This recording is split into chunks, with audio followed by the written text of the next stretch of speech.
सबसे पहले आप सोलन मीडिया का बहुत बहुत धन्यवाद। 27 अगस्त को संत त्याग यात्रा का आगाज़ किया गया था कुनिहार तालाब स्टेडियम से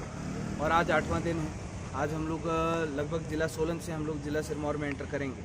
और 100 दिन की ये अंत त्याग यात्रा रहेगी। 100 दिन तक पूर्णतः हम लोग अन्न का त्याग करके हम लोग चलेंगे और आप देख रहे हैं कि हम लोग ये केसरिया वस्त्र धारण करके चलें, इसके साथ में जनेऊ भी धारण करके चलें कि इस केसरिया वस्त्र को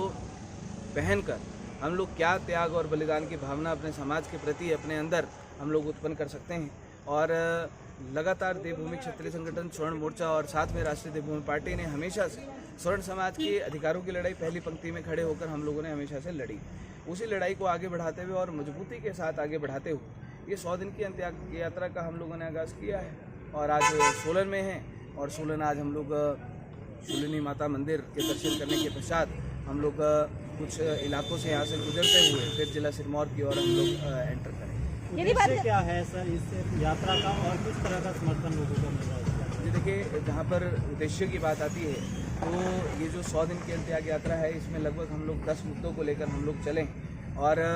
सबसे पहले समानता का अधिकार कि इस हिमाचल प्रदेश की जहाँ पर हम लोग बात करते हैं और बात करते आए हैं, यहाँ पर बिना किसी जाति भेदभाव के सभी के लिए समान नीति समान योजना का यहाँ पे प्रावधान होना चाहिए। दूसरी बात कि जिस प्रकार से देवभूमि क्षत्रिय संगठन स्वर्ण मोर्चा हमेशा से स्वर्ण आयोग की मांग को बड़ा मजबूती के साथ हम लोगों ने लड़ा है और सरकार के साथ हमेशा से मांग रखी है और वही मांग निरंतर है, क्योंकि भाजपा कांग्रेस वालों ने धोखा देने के अलावा और पीठ में छुरा मारने के अलावा किया कुछ नहीं। तो वही स्वर्ण आयोग की मांग निरंतर इस यात्रा के माध्यम से चली है। राष्ट्रीय देवभूमि पार्टी उस चीज़ को लेकर चली है। तीसरा मुद्दा हमारा जो एट्रोसिटी SC/ST एक्ट में उसमें संशोधन की बात को लेकर हम लोग चले हैं, मुद्दे को लेकर हम चले हैं। चौथा कि हमारे जो हिंदू समाज के मंदिर है, जिस प्रकार से गुरुद्वारों का पैसा सरकार के पास नहीं आता, अपने धर्म को मजबूत करने के लिए जाता है, मस्जिदों का पैसा सरकार के पास नहीं आता, अपने धर्म को मजबूत करने के लिए जाता है। उसी प्रकार से जिस प्रकार का जो क्रिश्चियन है उनका पैसा, चर्चों का पैसा वो सरकार के पास नहीं आता, वो अपने धर्म को मजबूत करने के लिए जाता है। और जहाँ पर हम लोग दूसरी तरफ नज़र दौड़ा कर देखते हैं तो हमारे जितने भी सिद्धपीठ हैं, हमारे जितने भी शक्तिपीठ हैं, सारा के सारे मंदिरों का पैसा सरकार के पास जाता है। और जहाँ पर हमारे चाहे हम लोग अपने हिंदू समाज की बात करें, चाहे हम लोग सनातन समाज की बात करें, और जहाँ पर इस पैसे का प्रयोग होना चाहिए वहाँ पर इस पैसे का प्रयोग सरकारें करती हैं। और आज हम लोग इस बात को लेकर चले हैं कि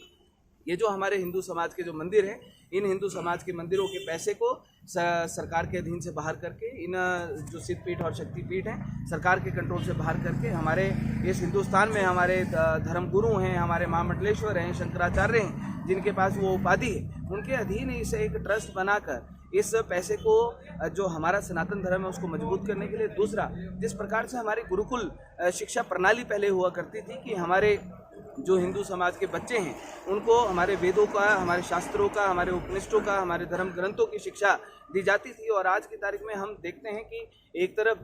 बड़ी बड़ी जो पार्टियां हैं वो बात तो करती हैं कि हिंदू राष्ट्र बनाएंगे, लेकिन मैं पूछना चाहता हूं कि आप हिंदू राष्ट्र बनाएंगे कैसे कि जब आपके बच्चों को आपके धर्म ग्रंथों का ज्ञान नहीं, अपने उपनिषदों का ज्ञान नहीं, अपने वेदों का ज्ञान नहीं, अपने शास्त्रों का ज्ञान नहीं। अगर इस प्रकार से अगर हिंदू राष्ट्र के बनाने की अगर नींव रखने की बात की जाती है तो मुझे लगता है कि खोखले वादों से ज़्यादा इसमें कुछ है नहीं। इसके बाद हम लोग बड़ा मजबूती के साथ एक बात को और उठा रहे हैं कि जिस प्रकार से इस हिमाचल प्रदेश का जो युवा है लगातार चिट्टे की ओर वो अपने कदम बढ़ा रहा है। इस हिमाचल प्रदेश में अन्य राज्यों से आकर जो चिट्टे के सप्लायर हैं या हिमाचल प्रदेश के कुछ जो लोग होंगे जो पैसे के लालच में हमारे युवाओं की ज़िंदगियों को बर्बाद कर रहे हैं, सरकार उनके खिलाफ कड़ी कार्रवाई करती है, कानून उनके खिलाफ कड़ी कार्रवाई करता है, पुलिस उनके खिलाफ कड़ी कार्रवाई करती है। लेकिन उन लोगों के दिलों में कानून के प्रति डर है क्या कि 1 महीना जेल में रहेंगे, 2 महीना जेल में रहेंगे, उसके पश्चात आएंगे तो बाहर ही, और